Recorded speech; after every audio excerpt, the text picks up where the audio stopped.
Mantakin mo, pupuntahan talaga ni Bungit itong si Leni Robredo para mag-emergency meeting. Kabado na po ang mga bubonistang tanganistan ni Bangag. Bungit, kinabahan sa pagdeklara ni Vice President Inday Sara Duterte na tatakbo sa pagkapangulo ngayong 2028 presidential election. Kaya naman, meron pong umuugong ngayon na balita na mag-emergency meeting ang dalawa, si BBM at si Leni Robredo. Oh, wow. Takot na ang mga hinayupak na to. Alaga naman eh. Mismong si Hontivirus nga nagsabi na walang kalaban. Si Vice President Inday Sara, siya na ang pinakamalakas na kandidato po ngayon. Okay ito, pinag-aagawan na nga ho ngayon si Vice President Inday Sara Duterte ng mga iba't ibang supporters ng mga politiko. Ang pinag-aawayan at pinagtatalunan po ay kung sino po dapat ang magiging Vice Presidente ni Vice President Inday Sara Duterte sa 2028 presidential election. Marami po kasing umuugong na balita, no? Na itong si Amy Marcos di umano ang magiging Vice Presidente ni Vice President Inday Sara Duterte. Kaya hindi ko po sinama yung mukha ni Amy dyan kasi ayaw ko nga iboto yan. At meron din pong umuugong na si Bam Aquino daw, yung gustong maging Vice Presidente, no, ni Vice President Inday Sara ng kanyang mga supporters. Yawards. At meron namang nagtutulak, Marcolita, at marami rin naman nagsasabi ay Alan Peter Cayetano. Hanggang spekulasyon po tayo dito, hanggat walang pinal na desisyon si Vice President Inday Sara Duterte, si Inday Sara pa rin ang huling magdedesisyon, pero tayong mga supporters niya, may karapatan po tayo maglabas ng ating statement at pahayag at rekomendasyon kay Vice President Inday Sara Duterte. Baka naman ay maniwala si Inday Sara sa atin. Magandang gabi po sa ating lahat. Pa-like po muna, pa-share, pa-subscribe at pakipindot po ang inyong notification bell upang lagi po tayong pag-updated sa ating mga video. Suportahan po natin ang pangalawang YouTube channel ko po, ang Bisdak Historiador. So ito, unahin na natin itong usapan patungkol po sa agawan ng pagka-Vice Presidente. Sino ba dapat ang itandem ni Inday? Kasi nga ngayon, pagkatapos po magdeklara ni Vice President Inday Sara, kagahapon natatakbo po siya sa pagkapangulo, agad naman po naglabas ng pahayag itong si Robin Padilla. Nang gusto umano niyang katandem ay si Inday Sara, pero ay nakatanggap rin naman itong si Senator Robin Padilla ng kaliwat kanang batikos. Lalo na po sa atin, kami, tayong mga taga Mindanao, ayaw po talaga namin na itong si Amy Marcos ang magiging katandem ni Inday Sara. Parang awa nyo na. Marami rin namang mga DDAs na gustong si Amy putang tatangan ninyo kung gano'n, no? My God! Yung ginawa ni Bongbong Marcos sa mga Duterte, sa tingin nyo po ba? Ay, lulunukin na lang natin ho ito. At iboboto mo si Amy Marcos. Anak, tandaan po ninyo, ang mga Marcos mapaglinlang at mga traidor, ito po yung laro ng mga Marcos. Na dapat hindi po tayo ito, papayag na paglaruan lang tayo, binibilatan lang po tayo dito. Gagawin po tayo ng mga uplok, mga uto-uto, mga taga Mindanao, mga uto-uto, mga DDAs. Pagkatapos po na traidor namin itong si Digong, ito, Marcos pa rin ang Vice Presidente, anak ng kagwang, wag naman ganun. Humingi na nga ho ng patawad si Inday Sara, sana po wag nang maulit. Kasi nga, anak ng kagwang, baka hindi na po matiis ng ibang mga DDAs. Itong Marcos pa rin, may gulay naman. Hindi po natin kailangan ng Marcos sa totoo lang. Sana po, lawakan po natin ang ating isip. Nasaktan na po tayo eh. Hindi po pwedeng Marcos muli. Anak ng kamuti, wala rin namang ambag yan si Amy, sa totoo lang. Yung iba, gusto si Amy, hindi ko po alam kung anong pong reason nila. Ano pong reason po nila, bakit si Amy at saka si Binoy? Ano pong reason nila, bakit si Amy, Senator Robin Padilla? Kasi pag naalala po natin, Senator Robin Padilla noon nung 2022, ang ingay yan sabi niya, ang kasalanan ng tatay ay hindi kasalanan ng anak.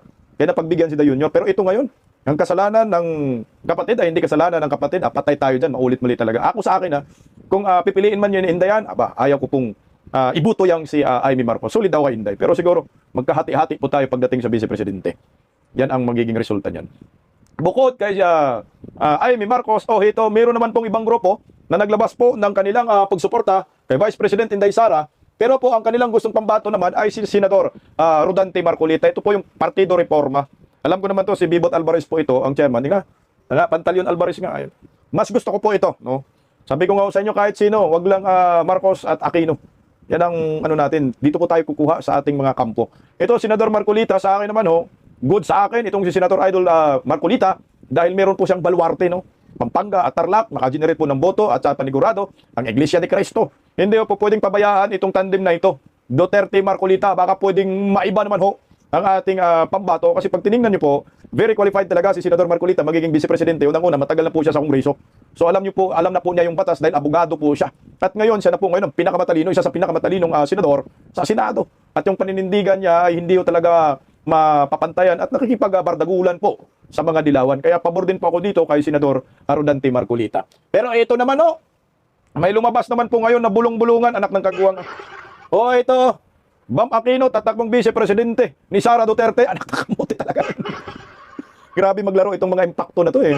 Bakit nga ba biglang lumabas yung ganitong usapan na si Bam Aquino ay gustong magiging vice-presidente ni Vice President Inday Sara Duterte? Saan po ito nanggaling eh? Sa bagay rin si Bam Aquino, na-endorso po yan ng Iglesia ni Cristo. Pero putang inanong ka. Hindi po pwede dyan, Bambini. Sa inyo na lang yan, bubunistang, tanganistang, loyalista ni Bangag. Alam niyo ako sa akin okay si Bam, pero dilawan yan eh. Kaya wala, hindi ho tayo po pwedeng kakampi sa mga dilawan. Dahil mga dilawan, pag din lang yan, panggulo yan sa buhay. Pero hinahanapan ko po ng ano ba ang nagli-link dito kung bakit may lumalabas na ganitong panawagan, Bam Aquino at Duterte sa anibersaryo. Nakabuti na yan. Okay, siguro ito po yung last kasi ni statement ni Bam Aquino. Itong patungkol po sa International Criminal Court. Basahin po natin. Pero nakatikim po dyan si Bam Aquino ng matinding batikos galing naman po sa mga dilawan. Ito po mga kabista ko. Ang sabi po dito ni Bam Aquino kasi, ito yung statement niya. We have to face the fact that there were extrajudicial killings in our country, sabi niya dyan. The trials for that should ideally be here in the Philippines because the victims are also here in the Philippines. yun yung isa sa mga statement ni Bam Aquino. Siguro ito yung nagbibigay ng parang, teka lang, gustong kakampi ni Bam sa mga Duterte. Pero, sabi ni Bam, meron daw AJK. Sa atin, walang AJK. Anak ng kagong, gawa-gawa lang yan, Bam, ng mga kakampi mo. Kaya binanatan po siya ng mga kakampi rin po niya. Putangin ng mga drama na to, no? Ang sabi ni Antonio Trillanes, papugi daw sa mga DDS si Bam. Hoy, ayaw namin kay Bam. Pero anyway, meron ding pumuri sa kanya. Kasi okay na. Tama rin naman talaga ang statement dito ni Bam Aquino. Dahil kung meron tayong ipinaglalaban na di umano may AJK, tapos yung biktima di umano ay nandito sa Pilipinas, dito na po tayo mag-trial, dito na po natin pag-uusapan at meron na tayong Supreme Court, Korte Suprema na ipinaglalaban. Ang sabi naman po ni Barry Gutierrez, takdog ni Lini Robredo, sabi nag-audition siya para maging VP ni Sara Duterte. Mukhang dito nga nanggaling to. Talagang bugbog sarado si Bam Aquino ng kanyang mga kapwa-dilawan. Nantakin mo dilawan na yan kakampi nilang mga dilawan. Talagang kinakain din siya dito ng mga animal. Dito ko na po nakikita na walang kakampi-kampi itong mga dilawan. Walang pinipili, no? Walang sinisino. Sabi naman ni Shilo Magno, wishful thinking. Ito mga mga anti-Duterte, binanatan. Sabi naman ni Greg Slagman, parang may malang lawyers in his office should be ashamed. Lol, sabi naman ni Kalbo, Liamas, Kamas, dapat alam mo kung bakit unnecessary ang statement. Ang ilang mga dilawan talaga, Heidi Mendoza naman ito, dapat dilawan din. Insensitive to AJK victim. Ulol! Sa inyo lang po. Mukhang ito nga ho ang ating ang nakikita. Kaya binatikos po si Bam Aquino ng todo-todo at dumulutang na di umano'y si Bam Aquino ay nag-audition bilang running mate ni Vice President Inday Sara Duterte. Galing po nila sa kanila, mga kakampi. Pag kayong mag-alala, Trilling, hindi po pasado si Bam sa amin. Aquino yan, buwang kayo. Ang mga Marcos po yan Pero ay tinanggi po yan ni Bam Aquino. At least linawin din natin. Itinanggi po yan ni Bam Aquino. Ang sabi niya po ngayong hapon, I will not run for Vice President in 2028. Okay na, Trilileng. Masaya na kayo. Hindi naman daw siya tatakbo sapagkat Vice Presidente. Actually, hindi rin naman po namin kayo kailangan. Kailangan namin po ay mga solid DDS. Kagaya po ako sa akin, gusto ko talaga si Senator Bongo. Pero hindi realistic para sa akin na maging Vice Presidente ngayon si Kuya Bongo sa mga panahong ito Kasi medyo mahigpit yung laban. Siguro sa susunod, Presidente si Kuya Bongo pwede. Or Vice Presidente ni Baste pwede. Pero by this time, iwan ko kung kakagatin na ba ng taong bayan at matatanggap na ba ng taong bayan na ang Presidente para Mindanao at ang Vice Presidente ay para Mindanao. Sa akin, okay po yan. Wala pong problema dyan. Kaya pareho Duterte yan. Kaya ang question natin dito, makagather kaya tayo ng enough na boto o baka naman mahati-hati. Sayang yung Luzon, yun ang nakikita ko. Kasi pag Mindanao, Visayas lang, medyo mahirapan tayo. Kailangan po talaga natin, meron tayong makukuhang malakas na boto at baluarte dyan sa Luzon. Ayan. Ang isa sa mga nakikita ko dito talaga si Senador Marcolita. Pero meron pang isa na consistent din naman, hindi naman iniiwan talaga si Tatay Digong, no? At lumalaban naman, Cayetano. Bakit ayaw natin gawing Dukay 2.0? Kasi ako sa akin, si Cayetano, talagang qualified din po siya. Mga abogado, alam po niyang batas, sa minority, siya po ang inaasahan natin dyan sa Senado. Si Alan Peter Cayetano. At recently nga talagang tinututulan niya itong serve ng warrant kay Senator Bato at kay Senator Bungo dyan sa Senado dahil magkaroon po tayo ng constitutional crisis, magka-problema at parang ginugulo na ng ICC, nayurakan na ng ICC ang ating saligang batas, Constitution. Pakinggan po natin si Senator Alan Peter Cayetano dahil may pahayag rin po siya sa pagdeklara po ni Vice President Inday Sara na tatakbo sa pagkapangulo. Narito po. The minority is drafting and reviewing a resolution na may sense of the Senate na respetuhin ng Philippine courts. Kahit tingnan nyo na lahat ng technicalities, tingnan nyo na lahat ng treaties, lahat ng batas.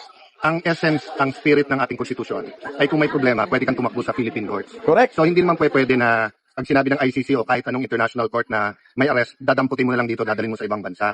Kung ganun ang interpretasyon, napakadelikado. Bakit? Kahit sino po na Coast Guard, na BGMP, na naka-uniforme, AFP, PNP, na na-involved, whether yan ay sa Marawi, yan ay sa communist insurgency sa Mindanao, bigla na lang dadamputin. Diba? Tapos ngayon, sinasama si Secretary Aguirre. So, civilian.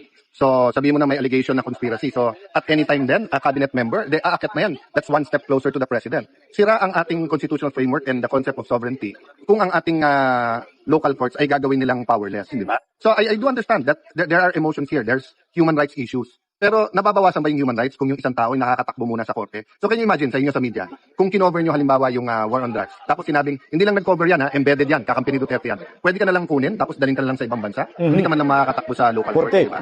Sir, ano masabi niyo tatakbo si VP Sara for president? We're in a democracy. For me, the earlier na lahat ng kandidato ay mag-announce, better. Bakit? Kasi mas mahihimay nung lahat, mas bantay ang kanilang kilos. Of course, I wish her well. Ayan, si Senator Alan Peter Cayetano, tagapagtanggol ng Saligang Batas. Gusto ko po yun, si Mid Marcolita, batas tayo pag-uusapan natin. Parang ginagawa po kasi ng International Criminal Court, hindi lang International Criminal Court, ginagawa ng Marcos admin, mga kalyado ni Bangag, na powerless ang ating Korte Suprema. Ito po yung sinalahula po nila ito, kawawa ang Pilipinas.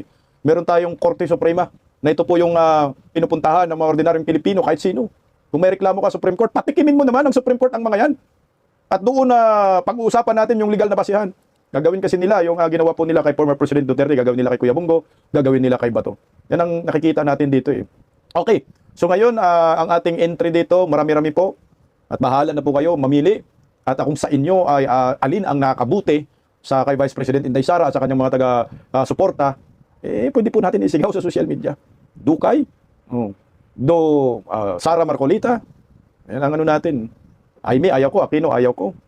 At pwede rin si mukhang dismaya na rin ako kay Idol Robin Padilla. Mukhang ayaw ko nang piliin yan. Tamutin na yun. Wala, tangina, mag-aimi pa. Siguro, try natin, Kuya Bongo. Kung hindi mag-Kuya Bongo, ay Basti Duterte na lang. Mas maganda, Vice Presidente, para habang buhay ay Duterte tayong lahat. Iyak ang mga animal pag gano'n. Iyak na iyak talaga. Alam mo kasi, si Vice President Inday Sara ay para sa akin, wala po talagang makakapantayan. At sure win talaga ho yan. Kaya ngayon, yung mga supporters ng mga politiko, kanya-kanyang tulak ng pagiging pambato na magiging Vice Presidente ni Inday Sara. Yan ang totoo dyan. Kasi nga alam nyo ho, gusto ko po yung statement ni Ma'am Malutikia. Parang yung nangyari kay Tatay Digong, ganun din ang mangyayari kay Vice President Inday Sara Duterte. Ano po ba yung nangyayari kay Tatay Digong? Kaya pinaggagawa ng mga Duterte Ang nangangampanya mismo ay yung ay ang taong bayan. Taong bayan na nangangampanya. Kagaya sa grupo namin, nagpagawa kami ng Duterte shirt, pretty shirt printing, paggawa ng tarpaulin, iba pang sako, nagiging creative lahat ng supporter si Tatay Digong, na ayon kay Ma'am Malutikia, na mangyayari daw yan uli kay Vice President Inday Sara. Malamang kasi sa galit ng taong bayan kay Bongbong Marcos, sa galit ng taong bayan sa ginawa nila kay Tatay Digong, na talagang lahat, mga OFW, kaming mga political vloggers, dito kami sa social media, yung mga Pilipino na mga taga-suporta, sa field kayo, kami nasa social media. Kami taga-dipinsa kay Vice President Inday Sara. Kasi nga, wala rin naman ang talagang wala rin naman ang maibabato kay Inday. Yun na lang, confidential funds, pabalik-balik lang. Pero malinaw na po yan sa Commission on Audit. Pakinggan po natin si Ma'am Malutikia na rito po. Pasok, Ma'am Malo. Ang tingin ko, magiging kampanya ito na ang taong bayan mismo ang gagalaw. Yes, dahil nasubukan na itong desisyon niya, na proseso na sa maraming mga challenges na pinagdaraanan. At alam niya mismo, Prof, yung magiging kahihinatnan ng kanyang desisyon ngayon bilang isang vice presidente. Kaya nga sa Bisaya, Prof, parang ang tawag namin yan, lunod patay na. Binabanatan ka na. Magpabanat ka na ng magpabanat. Kasi alam mo naman na yan talaga ang gagawin nila sa darating, lalo na't malapit na ang 2028 elections. Ngayon pa lamang ay alam natin at kayo mismo nagsasabi na sa marami natin mga panayam na pinaghahanda na itong darating na eleksyon. Oo, tama yan, MJ, no? Ibuhos na nila kung anong gusto nilang ibuhos. Pero sa tingin ko, hindi tatahimik ang ating Vice Presidente. Itong kanyang pahayag ay hudyat na ready siya, dedepensahan niya ang pangalan niya, at dedepensahan niya ang taong bayan. Kaya humingi na siya ng tawad sa taong bayan eh. Hindi mo siya humingi ng tawad dyan sa mga nakaupo. Diba? Wala rin siyang sinabi tungkol sa tatay niya. Wala. Diba? Ang lahat sinasabi, hindi gaganti yan. Pero pinababayaan niya yung proseso. Dahil, ang sabi nga niya, previous to this pahayag, hindi siya ang hihingi ng tulong sa Pangulo dahil ang gumawa ng problema sa tatay niya ay ang Pangulo. So sila ang dapat mag-resolve nun. Tama na. Ako sa akin lang, gusto ko po yung sinasabi ni yung Jed Calabroso. Total, binabanata naman ho ako ninyo. Ilang pagka vice presidente ko pa, banat na kayo ng banat. 3 months pa lang, binanatan nyo na ako. Eh di, i-all out nyo na. O ngayon, magdeklara na po ako, natatakbo sa pagkapangulo, so ilabas nyo na kung ano ba ang gusto nyong ilabas. Ako tama lang din po ginawa ni Vice President Inday Sara para may pagkakataon pa po siya i-rebat yung mga black propaganda laban sa kanya. Pero nakikita ko wala nang balay. Wala nang bala yung mga dilawan para masira ang pangalan ni Vice President Inday Sara. Na, ay, sabi nga ni Ma'am, taong bayan po ang mga kampanya dito, ang taong bayan po dito ang magdidipinsa at magproprotekta. Tuloy, Ma'am Malu Tigiyaw. Ano naman yun? Opo. Pero makikita mo kung yung administrasyon went to that far para lamang siya durugin, they will do whatever para siguraduhin na siya ay hindi na contender sa 2028. Ang kagandahan, alam mo marami nagsasabi, ay maaga yan, 28 months, masyadong maaga at baka dudurugin ang dudurugin. Marami kasing kailangan gawin eh. Wala siyang partido, wala siyang pondo, diba?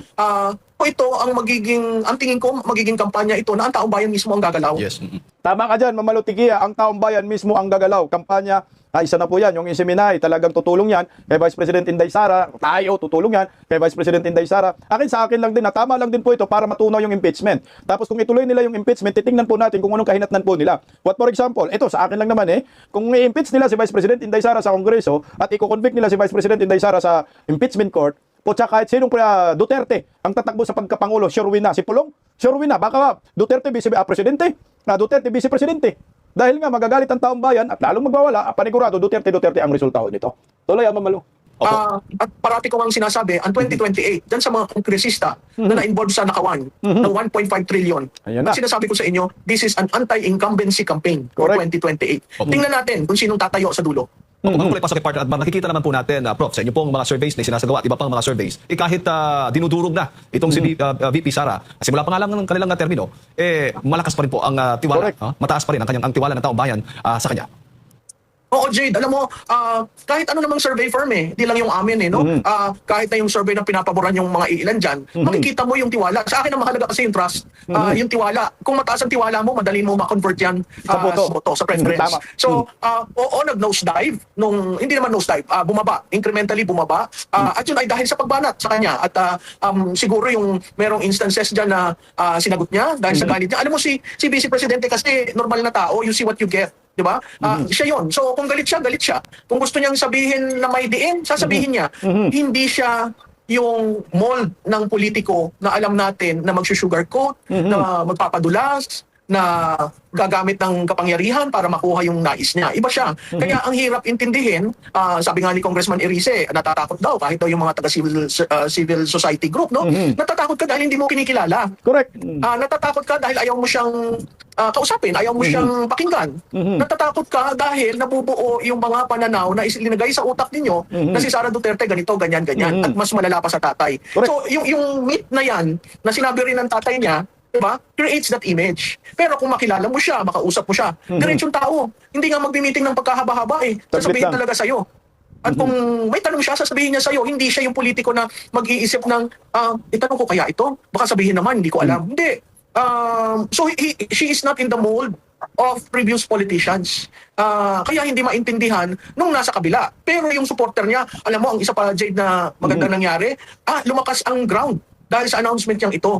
Ngayon Exactly. may leader na, ang anti-Marcos Bloc.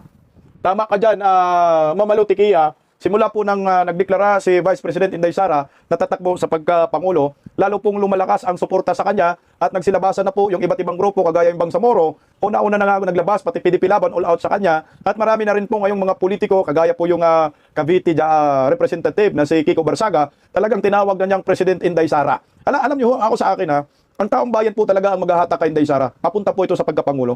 Yung mga 40 million votes siguro, ito ay yung tsorya ko lang, sa tingin ko lang, baka malampasan, aabot ng mga 42 or almost 50 million votes pa. Dan ito po yung boto ng parang revenge votes ng mga tao dito sa Marcos admin. Hindi lang po sa nangyayari kay Tatay Digong, kundi pati po mismo sa naranasan po ng maraming Pilipino pagbagsak ng ekonomiya.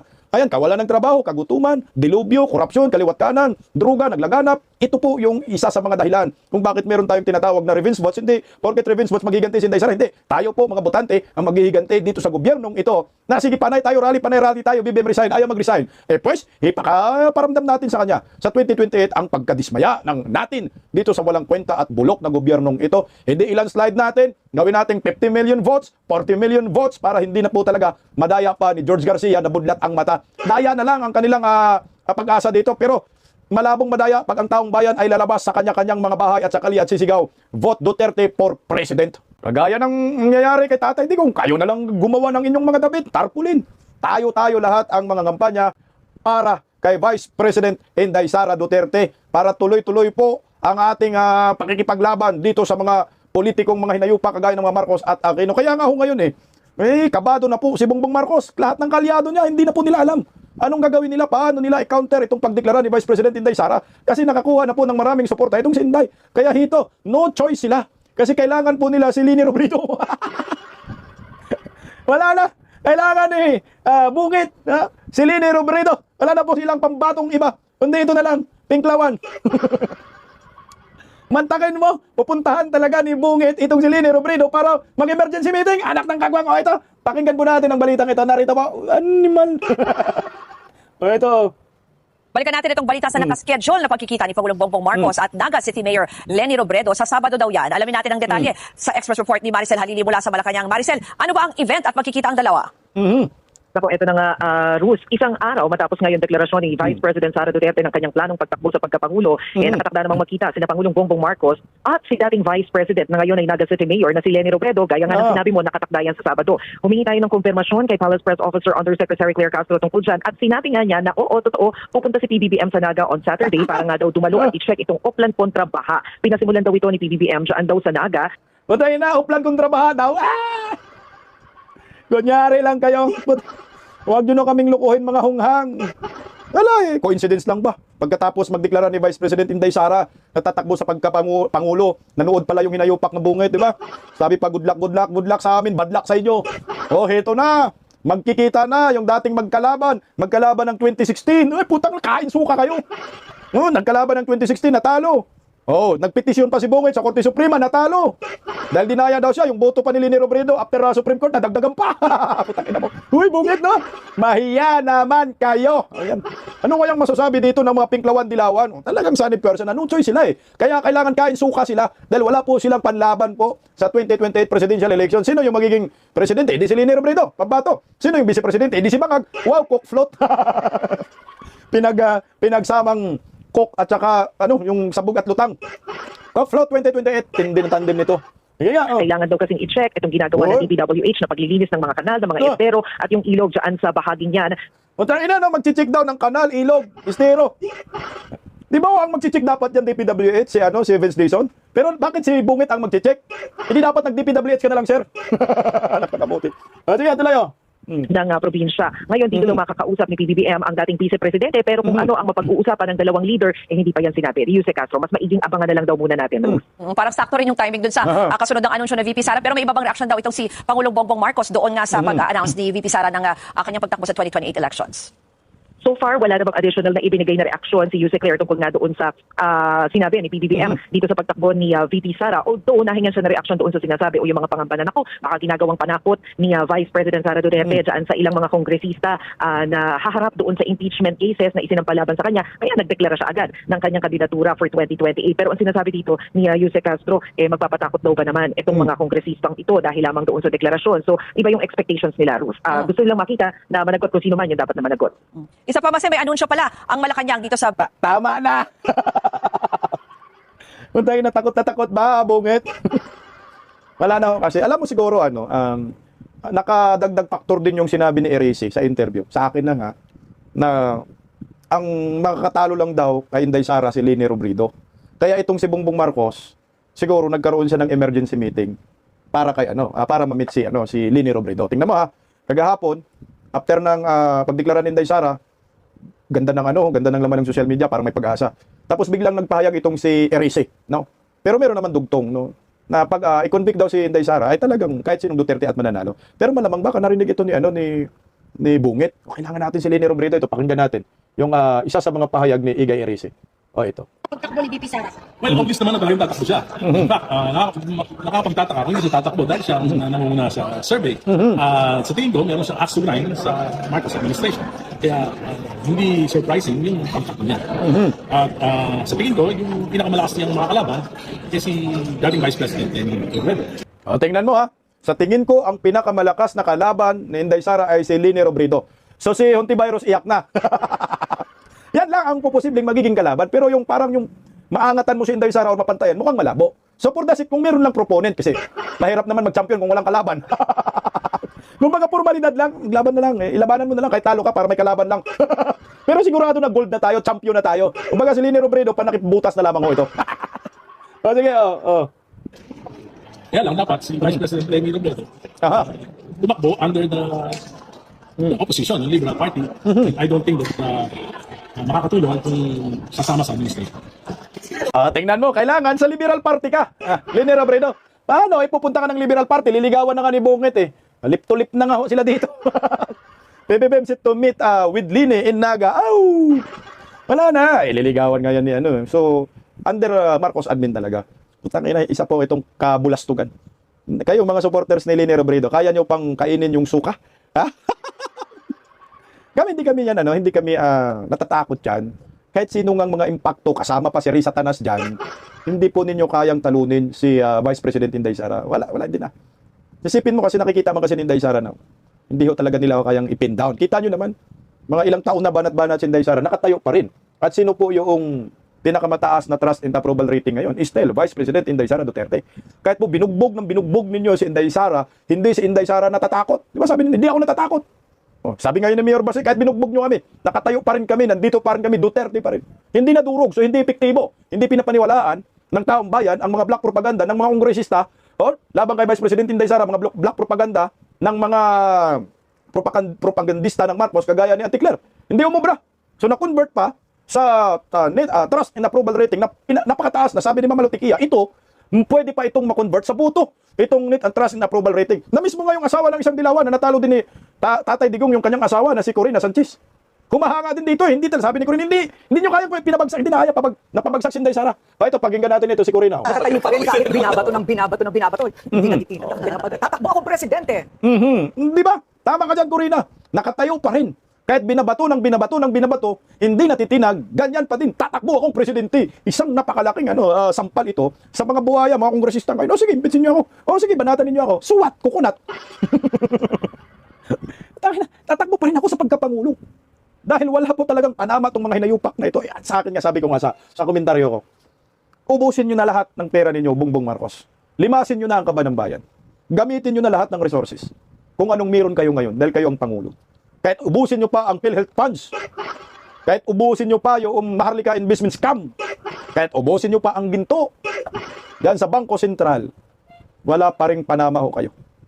Ang Pilipinas pa rin ay sisigaw pa rin ng Duterte. Papayag man kayo sa hindi.